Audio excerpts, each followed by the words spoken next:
আজ আমি বানিয়েছি ধোসা। তো দেখো বন্ধুরা কীভাবে বানাচ্ছি। তো এখানে আমি কড়াইয়ের মধ্যে তেল দিয়ে দিয়েছি, সর্ষের তেল। তারপরে এখানে তোমাদের কাছে অনুরোধ রইল আমার সম্পূর্ণ ভিডিও দেখার জন্য।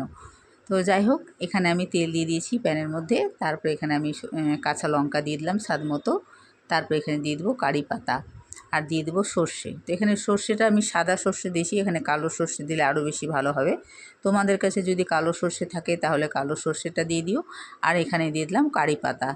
কারি পাতাটা দিয়ে দিবা অবশ্যই, কারণ কারি পাতা ছাড়া ধোসা ভালো লাগে না। তারপরে এখানে দিয়ে দিলাম পেঁয়াজ কুচি। পেঁয়াজ কুচি একটা বড় সাইজের পেঁয়াজ নিয়ে নিয়েছিলাম, সেটা দিয়েছি। দিয়ে খুব ভালো করে একটু নাড়াচাড়া করব। লাল লাল ভাব যখন হয়ে আসবে, দেখো যেরকম এইভাবে হয়ে আসবে, তখন এখানে আমি আলু সেদ্ধটাকে দিয়ে দেবো। তো আলু সেদ্ধটা আমি চটকে মেখে রেখেছিলাম, এর মধ্যে কিছু দিইনি, লবণ দিইনি। তো এখানে আমি দিয়ে দিলাম।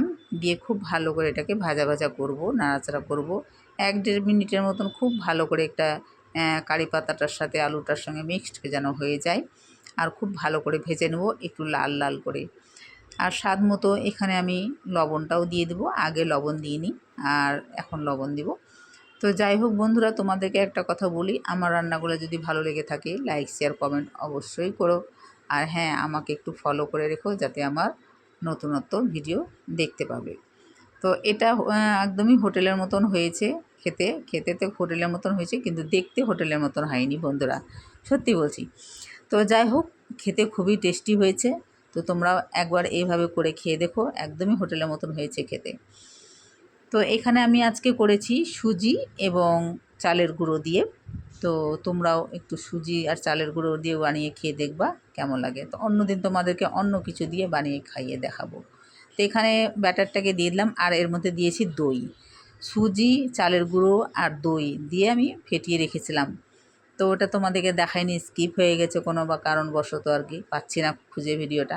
তারপর এখানে ব্যাটারটা দিয়ে আলুটাকে দিয়ে দিলাম মাঝখানে। তারপর এটাকে উল্টে নিব। আর খেতে অসাধারণ হয়েছে। তোমরা টিফিনের জন্য তো অসাধারণ। আমি বিকেলে বানিয়েছিলাম কালকে। তো যাই হোক, তোমাদেরকে দেখালাম, তোমরাও এরকম করে খেও, বাচ্চাদেরকে বানিয়ে খাইও। বাচ্চারা অনেক সময় বায়না করে তো খাওয়ার জন্য, কিন্তু তোমরা বাড়িতে এইভাবেই করে খাওয়াতে পারো বাচ্চাদেরকে, খুবই ভালো। আর বাড়ির রান্না তো সুস্বাদু রান্না, আর হোটেলের রান্না যতই হোক, কিছু না কিছু তো আছেই ভেজাল। এখানে উপর থেকে ব্যাটার দিয়ে দিলাম। বাটার অবশ্যই দেবে, বাটারটা দিলে বেশি টেস্ট হয়।